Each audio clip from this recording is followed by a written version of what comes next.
Hello again, everyone. I'm Robin Roberts in New York. On today's show, we'll bring you live coverage of the Santa Anita Derby presented by Visa. And we'll revisit our old friends, the Harlem Globetrotters, in our Wide World Classic.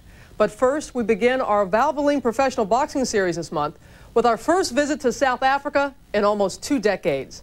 Today, America's 1988 Olympic champion, Kennedy McKinney, tries to win back his IBF junior featherweight crown he lost to Vuyani Bungu in 1994. Now let's join Dan Deerdorf and Alex Wallo, who are standing by almost 8,000 miles across the Atlantic in South Africa. Johannesburg at night, a new city barely 110 years old that sprang up on these high plains because of a gold rush in 1886. We're about 150 kilometers north of Johannesburg in Hammanskraal at the Carousel Casino, and we're inside a tent that you'll see looks a little bit like the Denver airport. The crowd inside is pumped because a local hero of theirs is about to take center stage. It's the Valvoline Professional Boxing Series, the IBF Junior Featherweight Championship between Kennedy McKinney and the champion, Vuyani Bungu. Good afternoon, everybody. I'm Dan Deerdorf, and welcome to South Africa. I want to take this opportunity to welcome the folks at Valvoline, who are going to be our title sponsor for the balance of the 1997 boxing season. It ought to be a fun ride. I'd like to take this opportunity now to bring in my partner, Alex Wallo. And Alex, you and I have covered a lot of the globe to see some fighting. This is the first time we've made it, though, to the continent of Africa. And Dan, we are here to cover just a boxing match, but it is impossible to come to South Africa and not think of larger issues.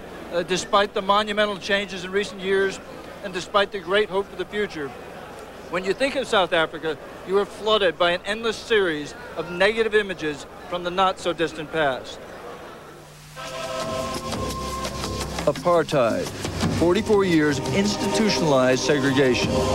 A nation scarred by horrific violence and injustice, the devastation of which still echoes through South Africa today. As the Afrikaner government's total disregard for human rights became uglier, the world joined in black South Africa's fight for freedom. The sporting world led the international community in sanctions that imposed social and economic pressure on the ruling regime. Barring South Africa from international competition was a blow to the sports-loving Afrikaners' greatest source of pride. The sports boycott in particular was a necessary instrument in the direction of exerting more and more pressure from the outside world, reinforcing the struggle that was going on inside the country. The only international sport that continued in South Africa was boxing, because some of the world governing bodies of the sport sanctioned fights there. Boxing was the one sport in South Africa that had earlier been allowed to cross the legal barriers based on color.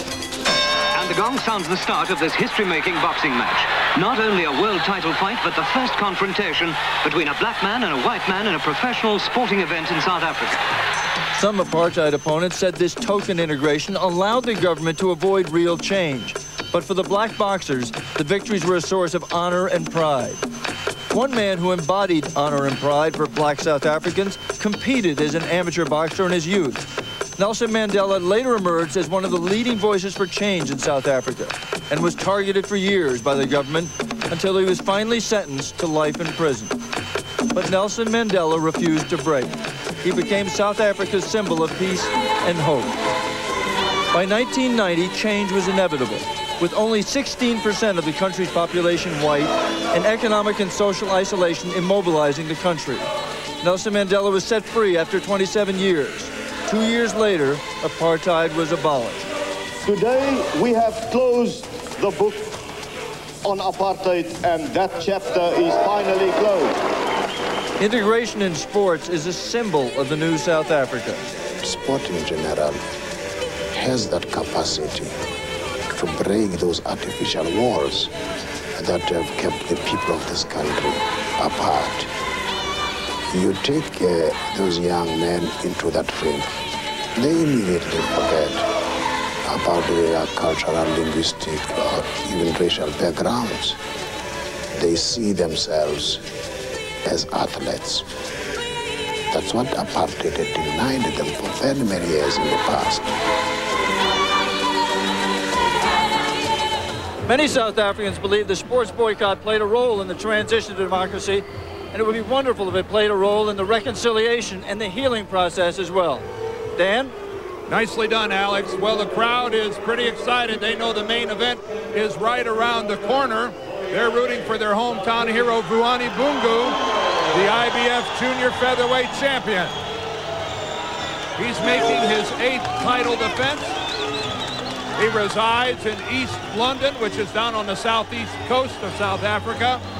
And he posts a lofty 31-2 record. He has won 12 fights in a row. The challenger is already up in the ring. That's Kennedy McKinney. He's the former IBF champ. He lost his title 2.5 years ago. He was born in Mississippi, grew up in Memphis, but now calls Las Vegas home.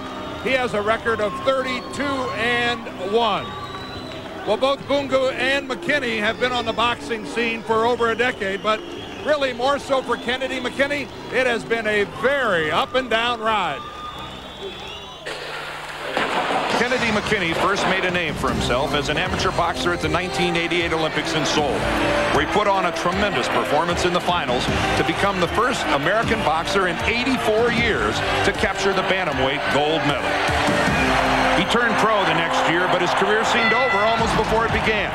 2 trips to rehab for cocaine addiction, then a positive drug test and a 6-month suspension.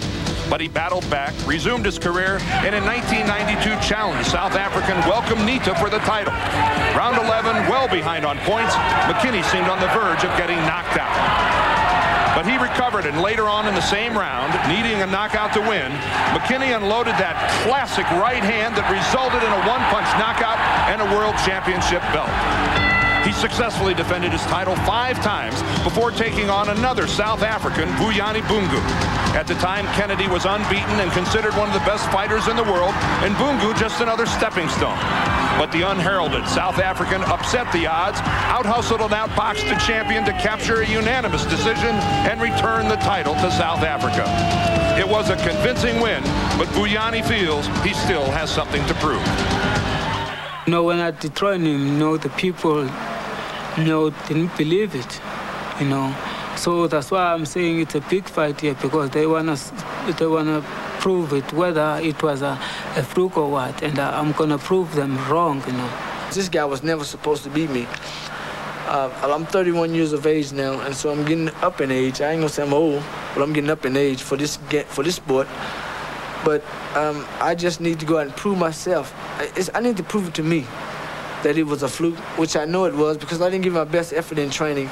The training is where I lost the fight at. I didn't lose the fight in the fight. I lost the fight in my training. I didn't train right for that fight.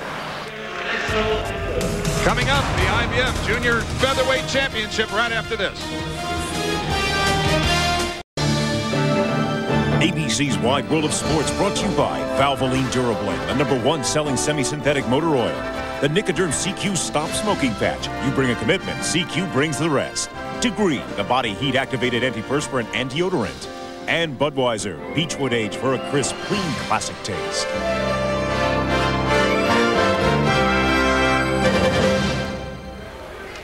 Welcome back to South Africa for the Valvoline Professional Boxing Series, the IBF Junior Featherweight Championship between Kennedy McKinney and Vuyani Bungu.